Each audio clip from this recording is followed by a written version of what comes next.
Di balik hijaunya hamparan persawahan, ternyata kota Karawang memiliki begitu banyak sisi misteri yang menarik untuk ditelusuri. Salah satu misteri yang menarik untuk ditelusuri di kota ini adalah situs Candi Batu Jaya. Secara administrasi, kompleks percandian situs Batu Jaya terletak di 2 desa dan 2 kecamatan, yakni Desa Segaran Kecamatan Batu Jaya dan Desa Telaga Jaya, Kecamatan Pakis Jaya. Di kompleks percandian ini terdapat 2 candi terkenal, yakni Candi Jiwa dan Candi Blandongan. Konon, kompleks percandian situs Batu Jaya adalah bekas peninggalan kerajaan Tarumanegara. Jika itu benar, bisa dibilang situs Batu Jaya adalah situs tertua di Pulau Jawa, lebih tua dibanding candi-candi lain seperti Candi Borobudur.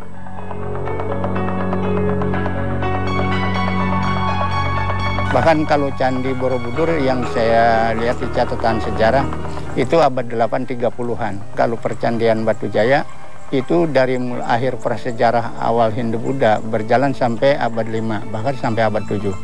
Zaman kerajaan Tarumanegara berkuasa meliputi bukan saja Karawang, Bekasi, Bogor, Pandeglang, dan DKI Jakarta.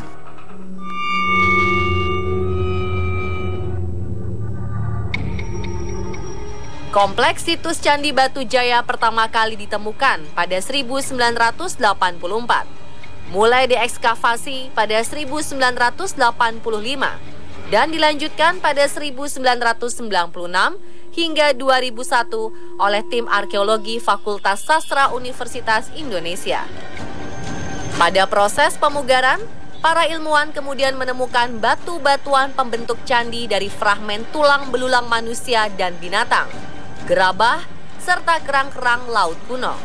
Namun, temuan mengejutkan terjadi pada 2003 sampai 2011, di mana para ahli menemukan kerangka manusia dalam jumlah banyak yang masih utuh, dari tengkorak sampai tapak kaki.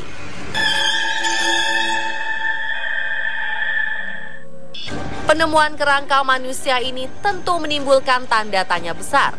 Apakah di sekitar candi adalah pemakaman raja-raja atau bangsawan pada zaman Tarumanegara? Atau kerangka ini adalah persembahan untuk dewa sesuai kepercayaan tertentu? Juru kunci pelihara candi situs Batu Jaya tak bisa menyebutkan secara pasti. Namun menurut penuturannya, nama-nama di candi situs Batu Jaya memiliki kisah tersendiri. Bagaimana kisahnya? Sebuah candi yang terbuat dari batu bata berdiri kokoh di tengah-tengah hamparan sawah yang menghijau. Warga mengenal candi ini dengan nama Candi Jiwa. Seorang juru pelihara candi situs Batu Jaya, Pak Kaisin, menuturkan ada cerita tersendiri kenapa candi setinggi kira-kira 4 meter dari permukaan tanah ini dinamai Candi Jiwa. Konon, sebelum dipugar pada 1996, kawasan Candi Jiwa hanya berbentuk gundukan tanah atau unur. Banyak warga menyebut gundukan tanah ini adalah bukit. Lantas, banyak warga memanfaatkan gundukan tanah untuk bercocok tanam dan meletakkan ternak mereka. Mengingat kawasan ini dulunya adalah kawasan rawan banjir, warga terpaksa menginapkan ternak mereka di atas gundukan tanah tersebut. Namun, keesokan paginya ada saja ternak yang mati tanpa sebab.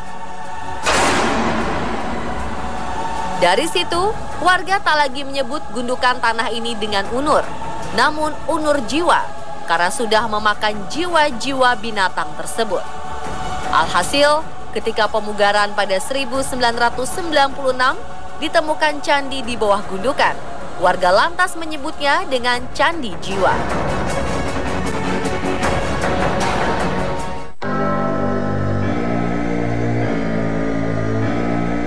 Berbeda dengan Candi Jiwa, nama Blandongan diambil dari dialek setempat yang identik dengan pendopo.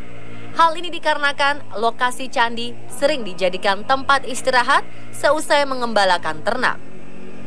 Yang mencolok dari Candi Blandongan adalah desainnya yang unik dari batu berwarna merah tak seperti batu di candi lainnya yang ada di Jawa. Candi Blandongan juga memiliki 4 jalan masuk berupa tangga di keempat sisi-sisinya dengan jumlah anak tangga 9. Selain rupa candi, di dalam Candi Blandongan juga ada sebuah penemuan benda bersejarah, di antaranya amulet dan gerabah bumi. Amulet adalah jimat yang ditanam seseorang saat seseorang mengunjungi suatu tempat. Bisa juga tanda seseorang memenuhi nazarnya atau sebagai penolak bala. Pak Kaisin juga menuturkan bahwa di Candi Blandongan banyak ditemukan kerangka-kerangka manusia. Bahkan beberapa kerangka ini ditemukan dalam keadaan masih menggunakan perhiasan, di antaranya berupa manik-manik dari tanah, kaca, dan batu.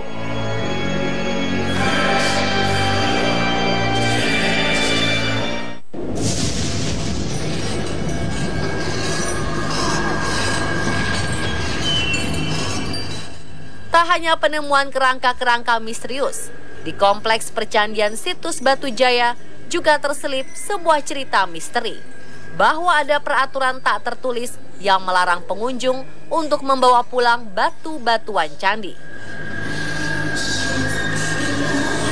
Pak Kaisin menuturkan, ada beberapa pengunjung yang tidak mengindahkan aturan tersebut. Mereka nekat membawa pulang batu candi untuk dijadikan jimat, penglaris, atau sarana untuk memajukan usahanya. Namun beberapa hari kemudian, pengunjung tersebut kembali lagi ke lokasi candi untuk mengembalikan batu, lantaran tidak tahan menghadapi gangguan-gangguan yang menghantuinya. Sebagian mereka ada yang menjawabnya, pada 4 hari saya membawa benda ini, dan kemudian saya lihat ada orang menunggang kuda, kudanya kuda putih. Lihat di pandangan mata saya menghilang, lalu saya menggigil. Seperti itu mereka, kemudian mereka dikembalikan ke sini. Itulah alasan-alasan mereka, tapi tidak semua seperti itu. Meski ada larangan tak tertulis untuk tidak membawa pulang batu candi situs Batu Jaya, banyak juga warga sekitar candi yang meminjam batu-batu tersebut untuk dijadikan jimat pada pesta-pesta tertentu seperti pesta pernikahan. Lalu, untuk apa warga itu meminjam batu tersebut? Pak Kaisin menuturkan, warga sekitar meminjam batu tersebut untuk keberkahan dalam acara pesta pernikahannya dan dilancarkan dalam penyelenggaraan pestanya.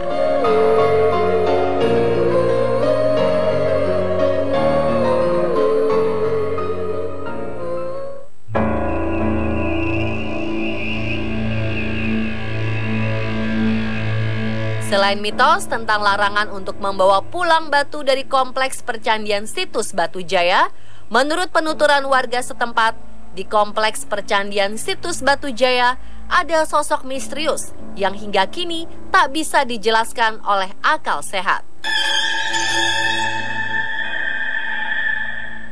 Salah satunya adalah misteri sosok berjubah putih di Candi Jiwa.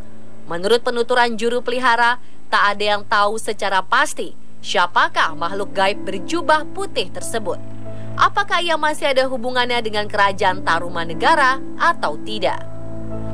Sedangkan di Candi Blandongan, juru pelihara Candi Situs Batu Jaya menuturkan bahwa banyak para pekerja yang sering diganggu oleh sosok misterius berperawakan kakek-kakek.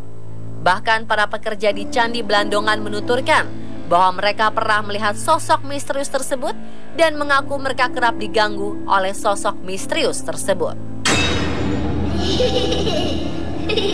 Seperti misalnya ketika mereka telah mengukur bangunan luar candi dengan menggunakan tali. Namun, tali tersebut tiba-tiba berubah dari ukuran yang telah ditetapkan sebelumnya. Kalau malam Senin Jumat, kadangkala ada suara orang numbuk, kata orang sana, sebelah sana. Kata orang sana, sebelah sana gitu. Goncangan pakai lumpang panjang itu. Kalau salah, tertawa gitu, semua kedengaran itu. Tapi nggak tahu orangnya di mana gitu, seperti itu.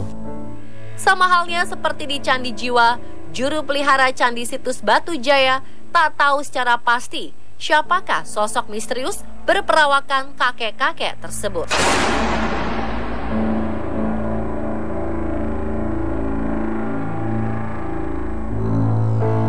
Dan pemirsa, itulah akhir penelusuran tim On The Spot tentang misteri tersembunyi di kota Lumbung Padi.